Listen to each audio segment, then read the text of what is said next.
Matthew 10:16. Be as shrewd as snakes and as innocent as doves. Cheater or winner? Dear God, we thank you for life and we thank you for enlightenment. We thank you for the Spirit that you breathe into our lives. And now we seek your wisdom, O God. Make us pure. Teach us. Allow us to enjoy your presence and to learn from your wisdom. Be our speaker, be our teacher, and our healer. In the name of Jesus, your Son, our Lord, our Savior, we pray. Luke 16:1-13. Sinabi rin ni Jesus sa kanyang mga alagad, may taong mayaman na may isang katiwala. May nagsumbong sa kanyang nilulustay nito ang kanyang ari-arian. Kaya't ipinatawag niya ang katiwala at tinanong, ano ba itong naririnig ko tungkol sa iyo? Ibigay mo sa akin ang ulap ng iyong pangangasiwa sapagkat tatanggalin na kita sa iyong tungkulin. Sinabi ng katiwala sa kanyang sarili, anong gagawin ko? Aalisin na ako ng aking amo sa pangangasiwa. Hindi ko kayang magbungkal ng lupa, nahihiya naman akong magpalimos. Alam ko na ang aking gagawin. Maalis man ako sa pangangasiwa ay may tatanggap naman sa akin sa kanilang tahanan. Kaya't isa-isa niyang tinawag ang mga may utang sa kanyang amo. Tinanong niya ang una, magkano ang utang mo sa aking amo? Sumagot ito, 100 tapayang langis po. Kaya sabi ng katiwala, ito ang kasulatan ng iyong pagkakautang. Dali, maupo ka't palitan mo.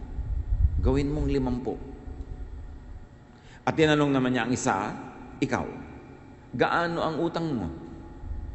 Sumagot ito, 100 kabang trigo po. Heto ang kasulatan ng iyong pagkakautang. Sabi niya, isulat mo 80. Pinuri ng amo ang madayang katiwala dahil sa katusuhang pinamalas nito, sapagkat ang mga makasanlibutan ay mas tuso kaysa sa mga makadiyos sa paggamit ng mga bagay ng mundong ito. At nagpatuloy si Jesus sa pagsasalita, kaya't sinasabi ko sa inyo, gamitin ninyo ang kayamanan ng mundong ito sa paggawa ng mabuti sa inyong mga kapwa, upang kung maubos na yon, itanggapin naman kayo sa tahanang walang hanggan.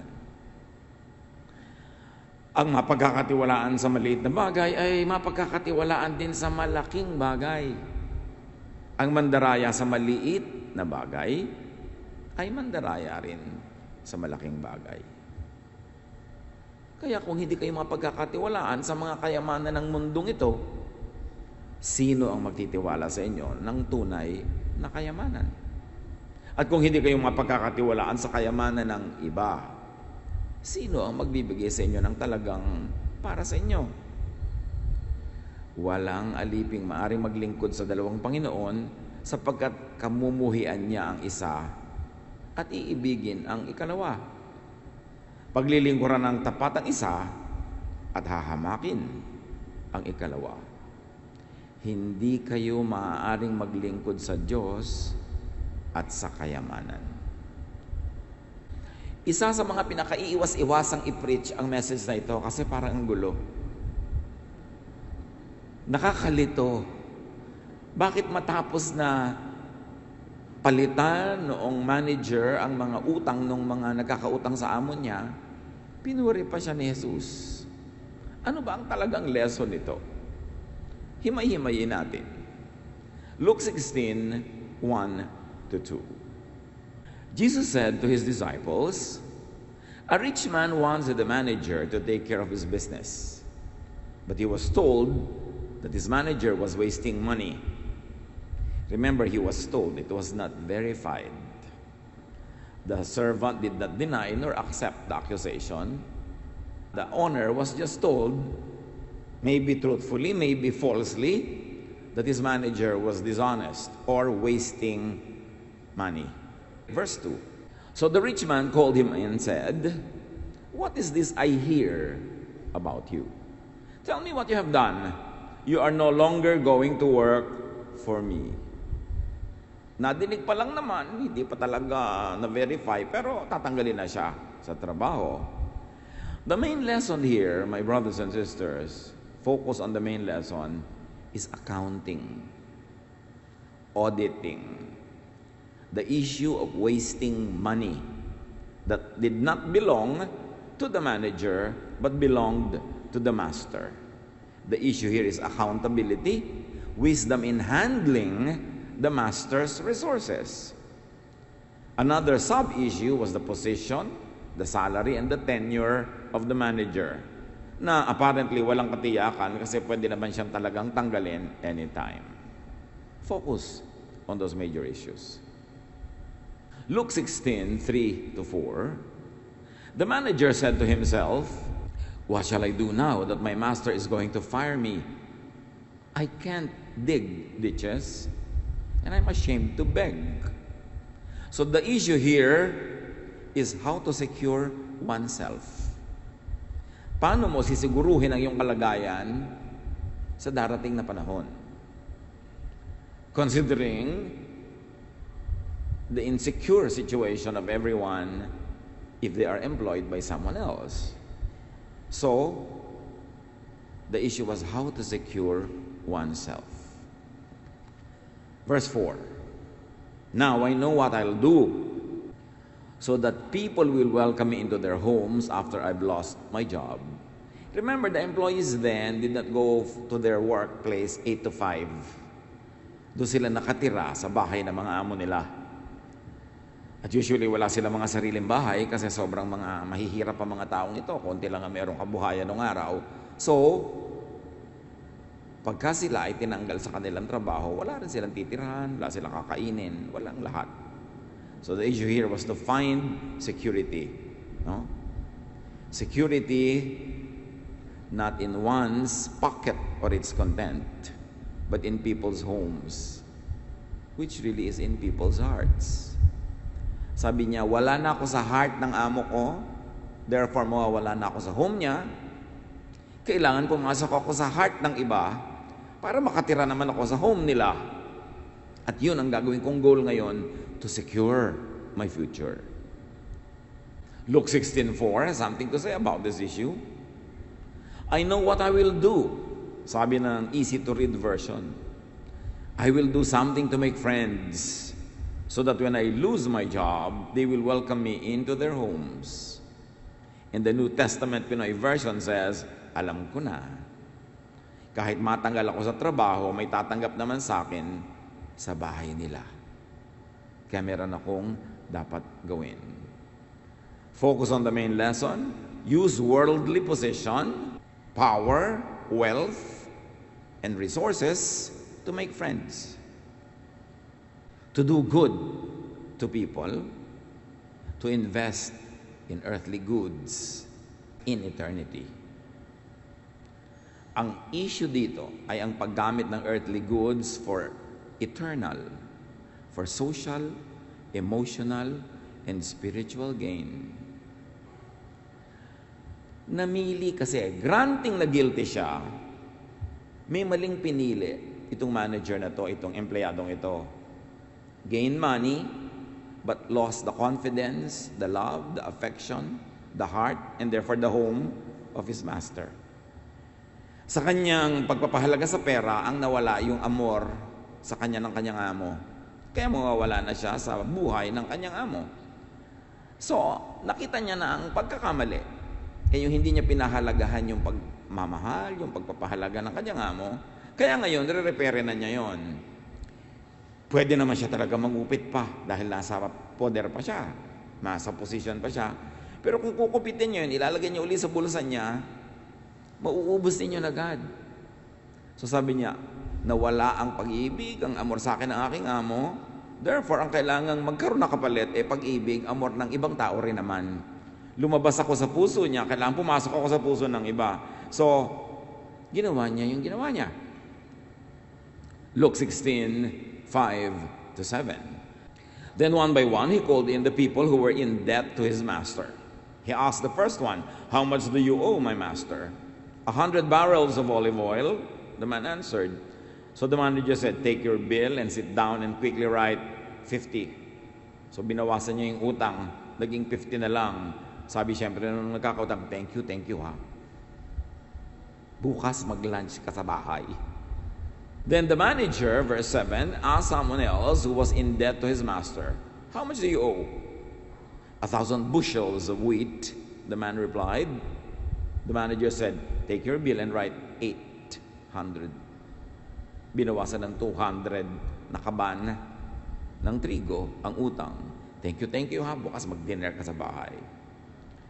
What this man did in the parable was he created goodwill, friendship. He created a safety net for himself. Not in terms of cash kupit, not in terms of cash savings, but in terms of goodwill that he planted in people's hearts. Are you bothered by the ethical issue? First of all, let's understand how to understand parables. Jesus told them a parable. The first part of the parable only gives a setting, a context. It does not give the lesson. The first part of the parable does not really matter, like the first part of a bugtong. Marami sa inyo familiar pa sa bugtong. Yung hindi pa familiar, get familiarized with it right now. I'll give you one bugtong. Sagutin nyo sa katabi nyo ha. Paunahan. Isda ko sa Maribeles, nasa loob ang kaliskis. Sagot? Sili. Bakit sili? Yung clue ba doon nasa isda ko sa Maribeles? Pwede namang isda ko sa Tondo, isda ko sa Zamboanga. So the first line doesn't matter. The real story is, nasa loob ang kaliskis. Di ba? Nandun ang istorya, nandun ang sagot. Kasi, alam nga naman bumugtong ako sa inyo, sabihin ko agad, nasa loob ang kaliskis. Ha? Ano yun? So may dekorasyon na first part. Isda ko sa Maribeles, nasa loob ang kaliskis. Pero ang sagot nasa part 2, wala sa part 1. It doesn't matter kung isda ko sa Marikina, isda ko sa supermarket. It never matters. What matters is, nasa loob yung kaliskis. Kasi yung mga buto ng sili, nasa loob yung sili, korteng isda. Another bugtong. Panahon na para manalo yung talo kanina sa katabi nyo. Heto na si Ingkong, bubulong-bulong. Ano? Bubuyog. Di ba yung bubuyog? Pwede ko rin naman sabihin, heto na ang lamok, bubulong-bulong. Pero ang point here is, does it matter kung heto na si ate, heto na si lola, heto na si tita? No. The important part of the bugtong is yung bubulong-bulong. Kasi yun ang magbibigay ng sagot, bubuyog. Pero hindi ka naman magbubugtong bigla ng bubulong-bulong. Walang sense. Walang ganda. O, ito pa. Heto na si kaka. Bubuka-buka ka. Gunting. Kasi di ba bubuka-buka ka yung gunting. Pero kahit na heto na si Santa Claus, bubuka-buka ka, it doesn't matter. Ang mahalaga yung bubuka-buka ka. Ganon din ang pag-unawa ng parable. Yung first part doesn't matter. The lesson is not there. Kaya maguguluhan yung iba, bakit nandaya siya? Bakit dinaya niya? Bakit? Hindi. Ang mahalaga yung part 2. He earned goodwill with people by using material resources. So the first part of the parable, like in the bugtong, should not be seriously factored in the extraction of the lesson or the teaching. Literary style yun. You've got to be familiar with the literary style of ancient times, and in this case, of biblical times and places, to unlock the mystery of the parable. Otherwise, malilito ka kasi bakit siya pinuri, nandaya na nga. Yung amo pang dinaya ang nagpupuri, parang nonsense. Pero kasi binibigyan natin ang halaga yung part 1, hindi yun importante. No? Ang mahalagang aral ng parable ay nasa second part o nasa ibang parts. Kaya pag bawat element ng isang parable, binigyan mo ng meaning, ng theology, makakagulo-gulo ang pagkuha mo ng lesson. At ito ang second part ng parable, Luke 16:8. The master praised his dishonest manager for looking out for himself so well. That's how it is. The people of this world look out for themselves better than the people who belong to the light. From the mouth of Jesus, sabi niya, yung mga relihiyoso, yung mga makadiyos, sabi ganon, talo yan ang mga hindi relihiyoso sa husay dumiskarte. Yan ang sinabi mismo ni Jesus. The master knew what works. Goodwill, safety nets based on goodwill. What the dishonest manager actually got was the displeasure of his amo because he lost the goodwill with his amo kasi dinadaya niya. Siyempre mga amo, magiging amo ba yan kung hindi siya marunong? Malalaman din niya yan. Akala lang nung nandadaya, hindi siya bisto. Pero kung siya ay may amo, naging amo yun kasi matalino yun. Lalo kung nanatili siyang amo ng matagal, matalino yun. Huwag mong isiping nadadaya mo siya. So, nagkaroon ng day of reckoning, pero hindi yun ang tunay na laman at aral. Ang aral, do not waste resources on selfish indulgences, but invest resources in relationships with people, and very especially with God. Pipili ka, sosolohin ko na lang yung pera, ibubulsa ko, o papatawanin ko na lang yung utang niya. Alin doon ang mas magbibigay siya ng maraming dividends, maraming benefit in the long run? Yung may nagmamahal sa'yo o yung may pera ka sa bulsa? Sabi ni Jesus, yan ang lesson. Luke 16:8, the same verse from the Good News Translation. The master of this dishonest manager praised him for doing such a shrewd thing, because the people of this world are much more shrewd in handling their affairs than the people who belong to the light. So another lesson, do not equate godliness and holiness with being dull, with being talunan, with being patay-patay. Hindi ibig sabihin na patay-patay ka, natalo ka na ng iba, naiwan ka na sa takbuhan, nagkalugi-lugi ka na. Hindi ibig sabihin godly ka. Sabi ni Jesus, mabuti pa yung mga makasanlibutan na hindi relihiyoso. Mahusay sila mag-handle ng kanilang affair. Dapat creative, dapat listo, dapat smart. Kasi yung iba, nasa kanilang pagbabadal-banal, alam na nilang mali yung ginagawa nila, sinasamantala na sila, tinatalo na sila, kawawa na sila, sabi pa, bahala na si Lord, bahala na si Lord. Tapos pagka hindi sila binigyan ng kailangan nila, nagtatampo kay Lord. Nagtataka. Sabi ni Jesus, tularan nyo yung mga tao hindi masyadong relihiyoso. Wise sila sa buhay. Marunong silang gumamit ng resources. Kaya pinuri niya itong manager na ito sa kwento. May resources siya, pwede niyang solohin na lang, pero hindi, in-invest niya in friendship. In-invest niya in people's goodwill. Because in the long run, that would serve him better than having money on his own pocket, which can run out. Luke 16:8. Sabi naman ng easy-to-read version, the master told the dishonest manager that he had done a smart thing. Yes, worldly people are smarter in their business with each other than spiritual people. So it makes us rethink even our business policies, even the way we conduct our lives. Luke 16:8, the New Testament Pinoy version, pinuri ng amo ang ginawa ng kanyang madayang manager kasi madiskarte siya. Ang mga anak ng mundong ito ay mas madiskarte sa pakikitungo sa kapwa nila kaysa sa mga anak ng liwanag. Kaya sabi ni Jesus sa Matthew 10:16, I am sending you out like sheep among wolves. Therefore be shrewd as snakes, and as innocent as doves. Again, may part 1 and part 2. Pag kinuha mo ang context ng turo ni Jesus, ang tunay na diin sa part 1, be shrewd as snakes. Minamasama naman natin, lagi yung snake, creation naman ng Diyos yung snake. Yun lamang snake na ng gulo sa paradise, yun lamang ang dapat mo hindi pakinggan, pero hindi ting nakakita ka ng ahas, gusto mong durugin, patayin. Creation din yan ng Diyos. Sabi niya, be shrewd as snakes. That's the important part of the 2-part sentence.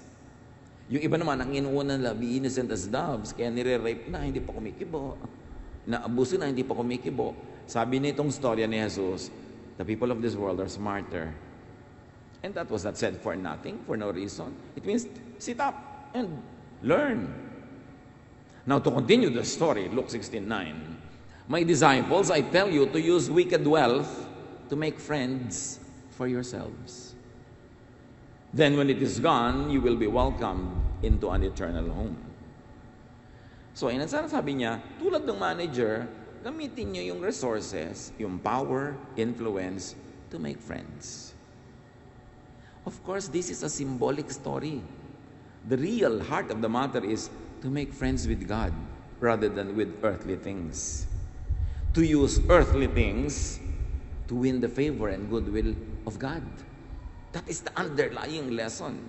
The method is not the main issue, the method in the story, but shrewdness, wisdom to not rely on earthly goods for future or timeless security, but instead to use worldly goods to earn the goodwill of people, and very especially the people that God loves. Kasi sabi ni Lord, whatever you do to the least of this, you do to me. So sa palagay nyo, bakit nagkabaon-baon sa utang yung mga taong yon dito sa mayamang amo?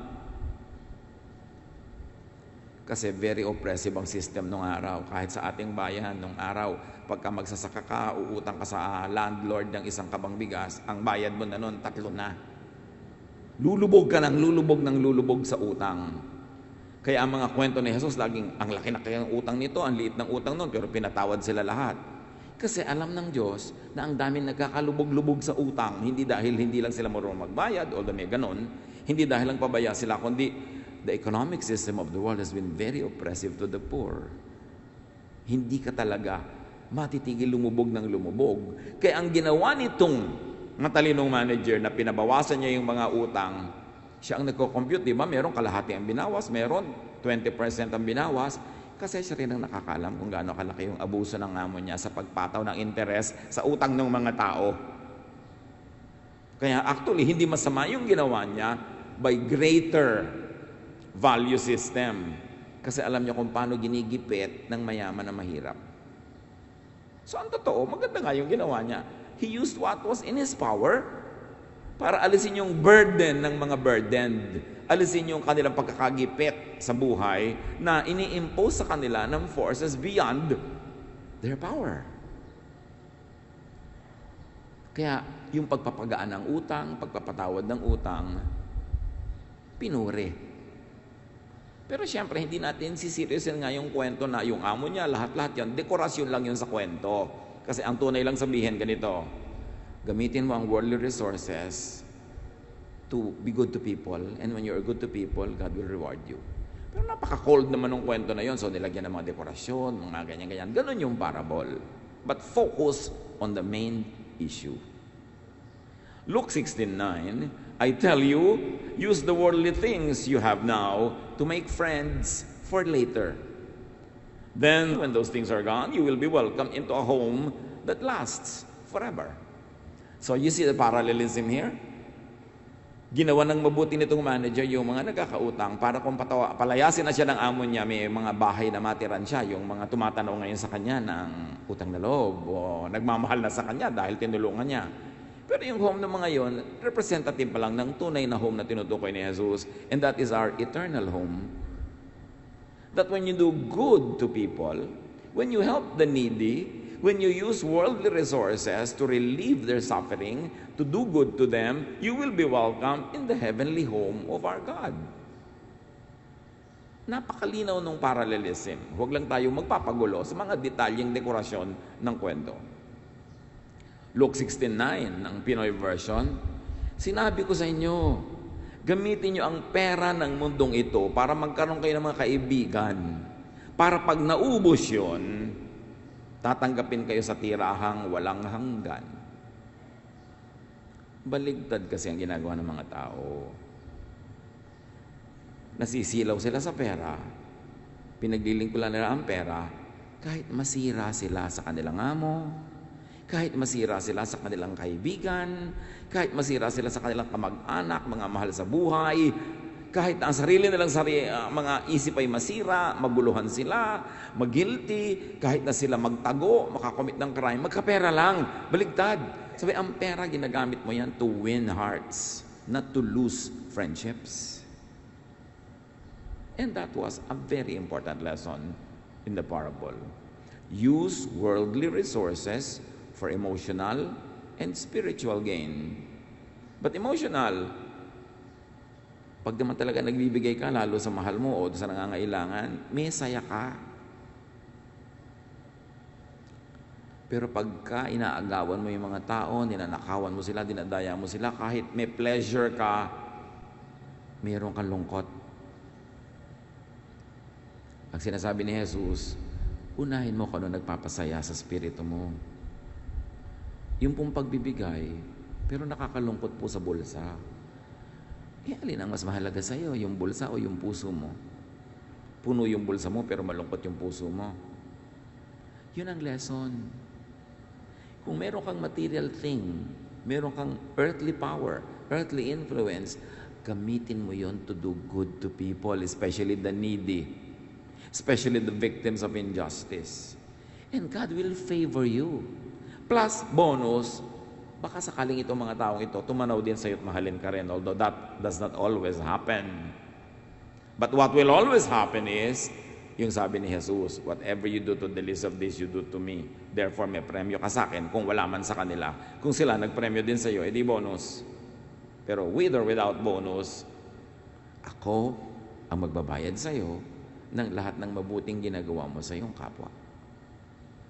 Luke 12:33-34, sabi ni Jesus doon sa taong, what must I do to have eternal life? Sabi niya, sell your possessions and give it to the poor. Again, to the poor. Provide purses for yourselves that will not wear out, a treasure in heaven that will never fail, where no thief comes near and no moth destroys. For where your treasure is, there your heart will be also. Yung sinasabi, gusto ko pong sumunod sa inyo. Gusto mo talaga, ibenta mo na lahat ng pera mo, bigyan mo sa mamahihirap. Kasi yung purse mo ngayon, yung pitaka mo ang laman pera, nauubos yan, nananakaw, nade-devalue. Dapat ang pitaka mo, ang laman, yung kayamanang hindi nananakaw, hindi nade-devalue, hindi nauubos. At ano yon?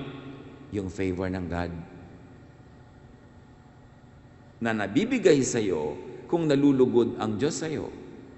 Sino makakapigil sa Diyos i-bless ka kung gusto niya? Pero wala rin makakapilit kung ayaw niya. So unahin mo, sabi niyo, seek first His kingdom, His righteousness, His ways, His methods. And all this will be yours also. Pero anong inuuna mo? To please God. Kasi pag natutuwa sa iyo ang Diyos, sinong makakapigil sa Diyos na pagpalain ka?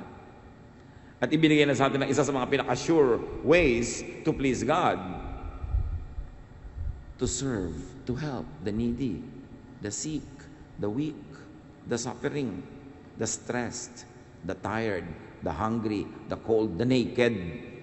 Sure way yun into God's heart. No religious label, no religious ritual. It is universal. It always works. What good will it be for someone to gain the whole world, things, yet forfeit his soul, his feelings? Or what can anyone give in exchange for their soul? Sometimes soul and spirit are used interchangeably, but if you'd like to oversimplify, a person, a human being, is body, soul, and spirit. The body comes from the ground, the spirit comes from God, the soul is the personality, the emotion. Yun ang unique to everybody.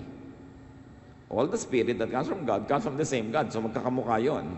All the body are the same kasi galing sa isang lupa.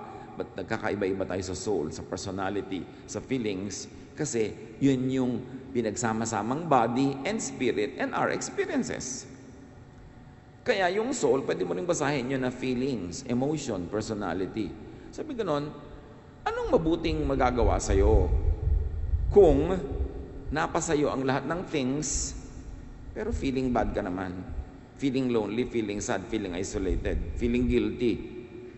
Kung gusto mong basahin yung soul as the personality, kung gusto mo siyang basahin as spirit, lalo na, anong mabuting din napala mo na kinuha mo lahat ng kayamanan ng bundok ito para yung kaluluwa mo na pahamak in eternity? Both readings tell you, choose right like the man in the parable, ginamit niya yung material things, yung material wealth, yung pera, to make himself feel good, to make others feel good, and that was a better safety net for his future than putting money in his own pocket. Napakarami ng mga magkakamag-anak, magkakaibigan na nagkasira dahil lang inuna pera. Yun ang pinagkagawan, doon nagdayaan. Pero marami kang nakuha, marami kang nadaya, marami kang ilagay sa bulsa mo, pero tignan mo naman yung mukha mo, manalaming ka. Masaya ka ba? Masaya ba ang pakiramdam mo? Dapat ang tao huwag padaya. And that is the main content of the story. Matthew 13:45-46. Sabi ni Jesus again, the kingdom of heaven is like a merchant looking for fine pearls. When he found one of great value, he went away and sold everything he had and bought it. It can be read to have eternal value, yung storya, like the kingdom of God is the kingdom of God there beyond in eternity. But the kingdom of God there can also be read as the reign of God in your heart now. Sabi gano'n, ikaw, merchant ka, naghahanap ka ng talagang mahalin at magandang perlas. Pag nakita mo yon, ibebenta mo lahat ng pera mo, lahat ng ari-arian mo, para mabili mo yung gusto mong perlas. Ibig sabihin, gano'n din ang paghahari ng Diyos. Kung mahalaga sa iyo maghari sa iyong puso, ibig sabihin magkaroon ka ng kapayapaan, katahimikan, magkaroon ka ng contentment, ng peace of mind. May gano'n, abay magbayad ka. Bayaran mo yung pearl of great value. Ang bayad doon kumisan, may chance ka mandaya, hindi ka nandaya. May chance kang mang-isa, hindi ka nang isa. May chance ka magsamantala, hindi ka nagsamantala. Kasi mas mahalaga sa iyo yung pearl of great value, the reign of God in your heart. At matalino ka pag yun ang pinili mo. Because ang mahalaga, naghahari ang Diyos sa iyong puso, tahimik ang iyong loob, hindi ka hinahabol ng guilt, hindi ka hinahabol ng law, at nalulugod ang mga tao sa iyo. Luke 18 and 22. A certain ruler asked him, "Good teacher, what must I do to inherit eternal life?" And listen, eternal life can mean life beyond, after this life on earth, but it can also mean eternal life as in a timeless, spaceless presence of God in your heart right now. Because when you enter into the presence of God, even you're alive here in the flesh, but in your heart, in your mind, you enter the presence of God. God ruled in your life. It's like you are entering eternity. It's like having a slice of heaven advanced to you now. It's like having eternal life for the future experienced now. Read it both ways, because the original text could mean both ways. Sabi niya, "Good teacher, what must I do to be happy in the future? What must I do to be happy now?" Both could be read that way. At sabi niyang kanyang Diyos, "Sell everything you have and give to the poor, and you will have treasure in heaven. Then come follow me." And treasure in heaven can mean rewards in the next life, or it can mean that nice, beautiful, peaceful, godly feeling in your heart right now. So you have a slice of heaven now. Kaya nga ang prayer, tinuro ni Jesus, "Thy kingdom come." Hindi sinabing, "Let me go to your kingdom." Thy kingdom come. Thy will be done on earth as it is in heaven. In other words, when what happens in your life today is what God would like to happen, then heaven is advanced to you. You feel it, you know it, you enjoy it. You don't have to die to experience heaven, because you can experience slices of it, embassies of heaven, in moments when God is really ruling your life, in the choices you make, in the things that you do. Hindi mo kailangan mamatay para maramdaman ang langit. May mga butil-butil, pira-piraso ng langit na nararamdaman, na-enjoy ang mga tao. Ngayon pa man ay nabubuhay sa kalooban ng Diyos. So read here, the idea why the man would be blessed was detachment from material things and attachment to what really matter, goodwill of fellow humans, and the goodwill of God. Sa pagpapatuloy, Luke 16:10-11. Anyone who can be trusted in little matters can also be trusted in important matters. At si Jesus na nagsasalita dito, no? Not longer through the mouth of the master in the story. But anyone who is dishonest in little matters will be dishonest in important matters. If you cannot be trusted with this wicked wealth, who will trust you with the true wealth. Ibig sabihin, kung sa pera lang, pera-pera lang, hindi ka mapagkakatiwalaan, paano ipagtitiwala sa iyo ang heavenly spiritual wealth? Patunayan mo muna na sa maliliit na bagay, tulad ng material things, trustworthy ka. Pag trustworthy ka, palaki ng palaki ang binibigay sa iyo. Pagka hindi ka trustworthy, paliit ng paliit, parang doon sa parable of the talents. Yung little na nga na meron siya, binawi pa kasi hindi sulit yung pagtitiwala ng kanyang amo sa kanya. So, kung may dinaya man sa kwentong binasa natin, ang dinaya ay earthly amo, the worldliness. Sinabi na natin, ba't nalubog sa utang yung mga tao sa kanya? Malamang napataw siya ng pataw ng interes. Dagdag ang interes, hindi na makaahon. So, siya man ay dinaya. Ang tunay na dinaya ay hindi siya, kundi yung ideya ng pagiging worldly at pagiging mandaraya, pagiging sobrang materialistic. Because in the story, the amo could have been the one who was really very, very materialistic. To the point that when you betray the amo, you betray the idea ruling the life of the amo, which is naninikil sa mahihirap, nagsasamantala sa mga kawawa, at yung may binetray man itong si manager na pinuri ni Jesus, ang binetray niya yung ideya na yon ng sobrang pagiging gahaman, sobrang pagiging mukhang pera, to the point na nagpapahirap ka na sa iyong kapwa. Luke 16:11, Pinoy version. Kung hindi kayo mapagkakatiwalaan sa kayamanan ng mundong ito, sino magtitiwala sa inyo ng tunay na kayamanan? Kailangan i-prove mo muna ang sarili mo. Huwag kang magtaka kung tinatanggal ka dito sa posisyon tulad ng manager kasi may alam yung amo. But again, do not be confused with the details of the story. Stick to the main issue. Luke 16:12, and if you cannot be trusted with what belongs to someone else, who will give you something that will be your own?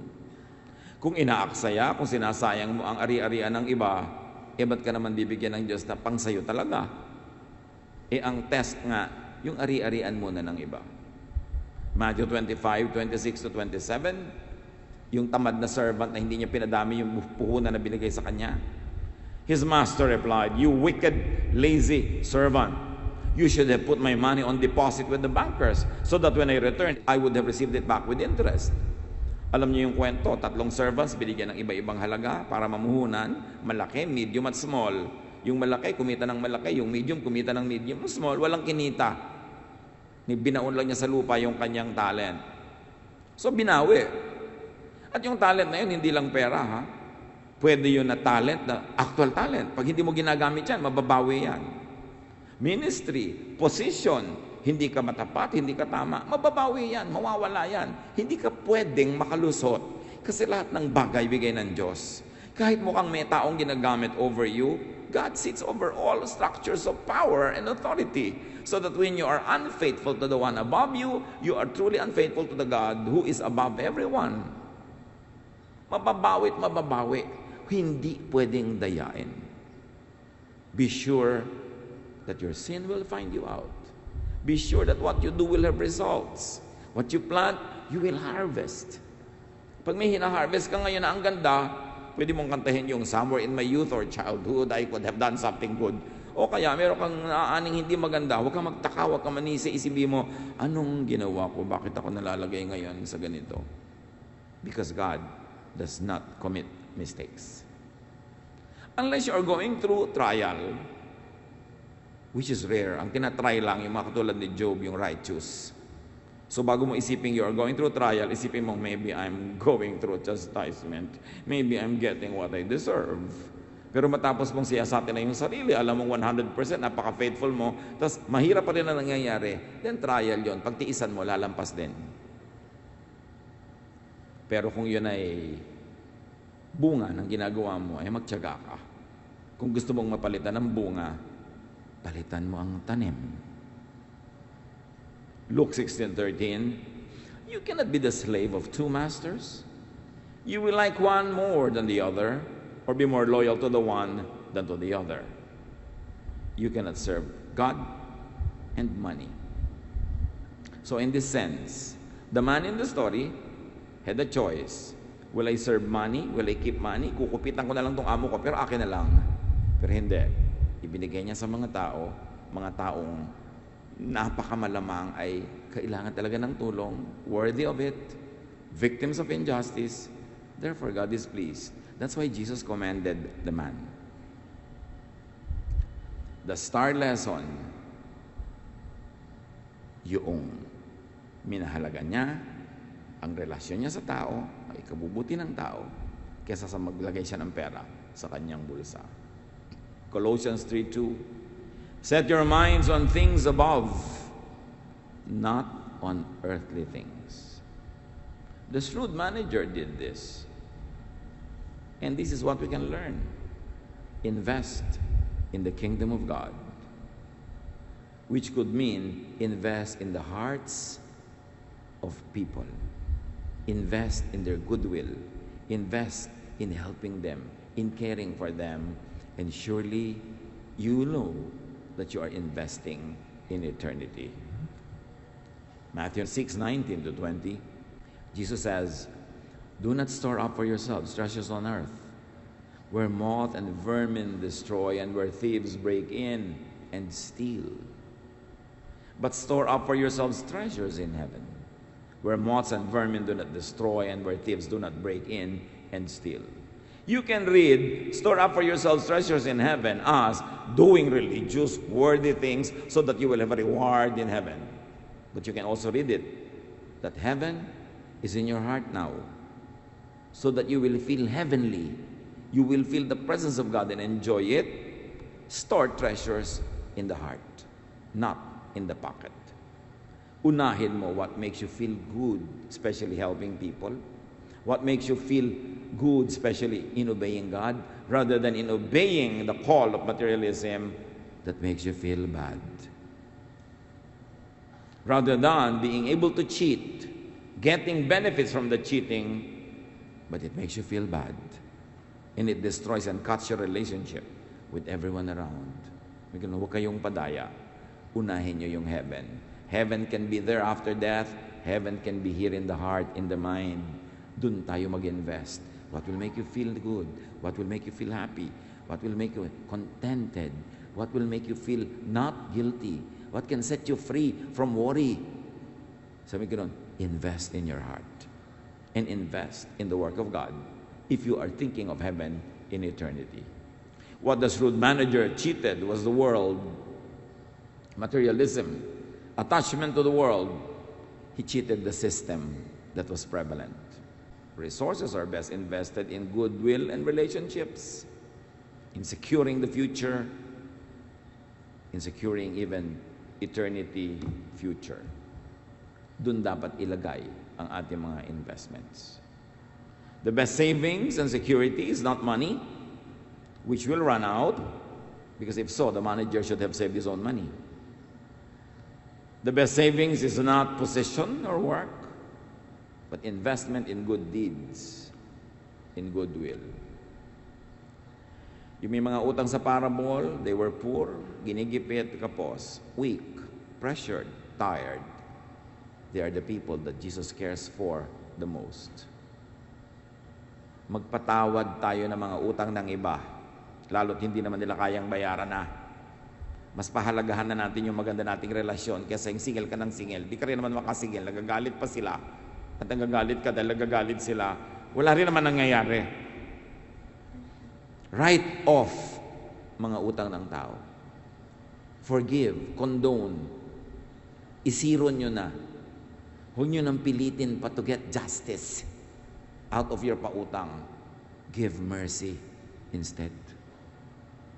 Sa may mga pagkakamaling ginawa sa inyo nun talaga, buong buhay nyo na lang yun isusumbat, buong buhay nyo dadalhin sa puso nyo, buong buhay nyo dadalhin yung galit.